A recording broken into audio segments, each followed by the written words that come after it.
اللہ الرحمن الرحیم۔ السلام علیکم ورحمۃ اللہ وبرکاتہ۔ منظر صاحب، سید صاحب، کتنے دن ہو گئے ہیں؟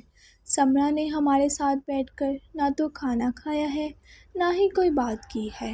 مسٹر سید نے افسردگی سے شوہر کی جانب دیکھتے ہوئے کہا۔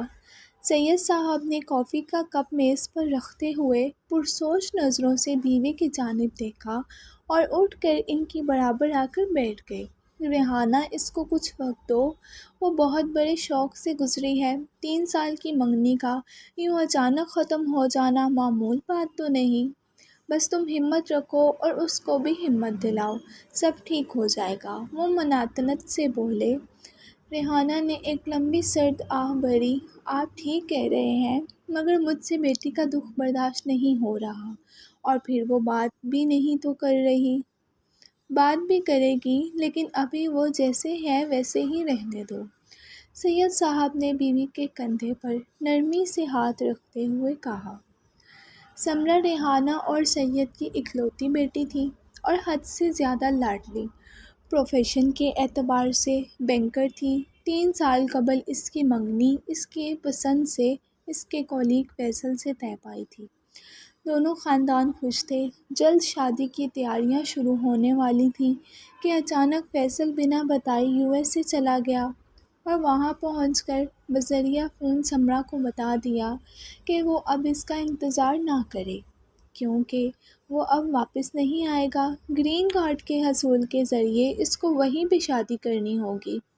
فیصل کے گھر والے جہاں شرمندہ تھے بیٹے کی اس حرکت پر، وہاں انہیں بہت دکھ بھی تھا کہ سمرا جیسی اچھی لڑکی اب ان کی بہو نہیں بنے گی۔ سمرا کے والدین کے لیے بھی یہ خبر کسی بم دھماکے سے کم نہ تھی، لیکن اس سے بھی بڑھ کر ان کے لیے مسئلہ سمرا کی خاموشی تھی۔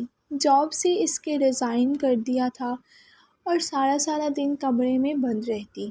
کھانا تو پہلے بھی کم کھاتی تھی، مگر اب تو سارا دن کافی کے مگ اور ایک سلائس یا 2 بسکٹ پر گزارا ہو رہا تھا۔ ریحانہ نے کئی بار بیٹی سے اس کے دل کا حال جاننے کی کوشش کی، مگر وہ کسی بھی موضوع پر ماں باپ سے بات نہیں کرنا چاہتی تھی۔ سارا گھر میں مردنی سے چھائی ہوئی تھی۔ سید صاحب صبح اپنے آفس چلے جاتے اور رات 9 بجے واپس آ جاتے۔ سمرا اپنے کمرے سے باہر ہی نہیں نکلتی تھی۔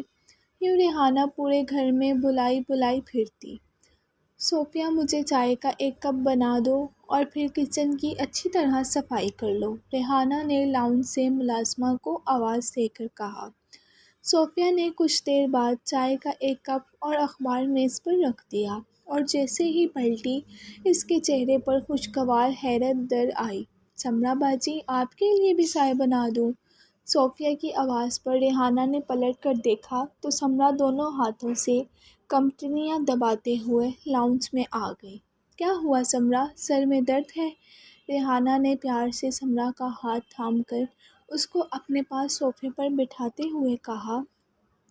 امی، سر پھٹا جا رہا ہے، درد اتنا شدید ہے کہ مجھے کچھ نظر ہی نہیں آ رہا۔ صوفیہ، جاؤ میرے کمرے سے ڈابر آملہ ہیئر آئل کی بوتل لے آؤ۔ ریحانہ نے صوفیہ کو جلدی جانے کا اشارہ کیا۔ امی، تیل نہیں لگواؤں گی، سمرا نے ماں کی طرف دیکھتے ہوئے کہا۔ آپ جانتی تو ہیں تیل کے چپچپے پن سے مجھے الجھن ہوتی ہے۔ بیٹی، ڈابر آملہ ہیئر آئل کوئی عام تیل نہیں، تم آج میری بات مان لو، دیکھو کیسا درد کو فرق پڑتا ہے۔ اتنی دیر میں صوفیہ ڈابر آملہ ہیئر آئل کی بوتل لے آئے۔ سمرا، تم نیچے کشن پر بیٹھ جاؤ، ریحانہ نے سمرا سے کہا تو وہ بادل نخواستہ صوفے سے اٹھ کر منہ بسورتی نیچے کشن پر بیٹھ گئی۔ ریحانہ نے ڈابر آملہ ہیئر آئل کی بوتل کو اپنی ہتھیلی پر الٹا اور سمرا کے سر پر لگانا شروع کر دیا۔ امی، یہ خوشبو کس چیز کی ہے؟ سمرا نے آنکھیں بند کیے ماں سے پوچھا۔ بچے، یہ ڈابر آملہ ہیئر آئل کی خوشبو ہے، دیکھنا تمہاری آدھی تکلیف تو اس خوشبو سے ہی ختم ہو جائے گی۔ وہ مسکرائی۔ سمرا کے بال بالکل خشک اور روکھے ہو رہے تھے اور بری طرح الجھ رہے تھے۔ ریحانہ اب سمرا کے سر پر باقاعدگی سے چمپی کر رہی تھی اور وہ محسوس کر رہی تھی کہ سمرا کے تنے ہوئے تاثرات اب ڈھیلے پڑے جا رہے تھے۔ تمہیں پتہ ہے سمرا، اماں بھی ہمیشہ ڈابر آملہ ہیئر آئل ہی ہم بہنوں کے سر پر لگایا کرتی تھی، اور جیسے تمہیں اس کی خوشبو اچھی لگی، مجھے بھی یہ خوشبو بے حد پسند ہے۔ آخر اماں کی بھی تو یاد دلاتی ہے، ریحانہ نے بیٹی کے بالوں کی نوکوں پر پیار سے آئل لگاتے ہوئے کہا۔ سمرا نے اپنے پاؤں پسار کر ان پر تکیے رکھتے ہوئے ماں سے کہا، امی صوفیہ نے سے کہیں مجھے کافی بنا دے۔ سمرا کی آواز سن کر ہی صوفیہ کسی جن کی طرح حاضر ہو گئی۔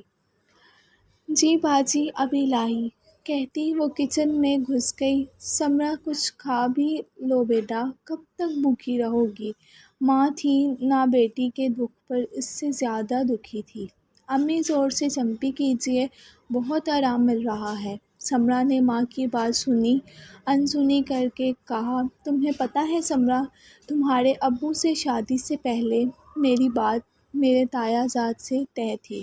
کیا؟ سمرا نے حیرت سے سر گھما کر ماں کو دیکھا۔ بیٹے 6 سال ہماری بات پکی رہی، پھر انہیں اپنی پڑوسن سے عشق ہو گیا اور تمہارے نانا نے میری منگنی توڑ کر تمہارے ابو سے نکاح کر دیا۔ کچھ دن میں افسردہ رہی، پھر اماں کے سمجھانے پر عقل میں یہ بات آ گئی کہ جو آپ کا تھا ہی نہیں اس کے لیے کیا رونا۔ اس زمانے میں میرے بھی سر میں بہت درد رہتا تھا، آنکھیں جلتی رہتی تھیں۔ تمہارے نانی روز میرے سر پر ڈابر آملہ ہیئر آئل لگاتی تھی، میں تو اتنی اچھی چمپی کرتی نہیں جو وہ کرتی تھی، بس سر درد بھی بھاگ گیا اور پھر کبھی نہیں ہوا۔ ریحانہ کھل کر مسکرائی، امی ابو نے کبھی آپ سے ایسی کوئی بات نہیں کی جس سے آپ کے سر میں درد ہو؟ سمرا نے ہنس کر ماں کو دیکھا اور بیٹی کو کتنے دنوں کے بعد یوں کھل کر ہنستا دیکھ کر ریحانہ کی آنکھیں نم ہو گئیں۔ میری جان، یہ بتاؤ گھر میں ڈابر آملہ ہیئر آئل کی چمپی زیادہ کون کرواتا ہے؟ ابو۔ سمرا نے مسکراتی نگاہوں سے ماں کو دیکھا اور دونوں ماں بیٹی کھلکھلا کر ہنس پڑیں۔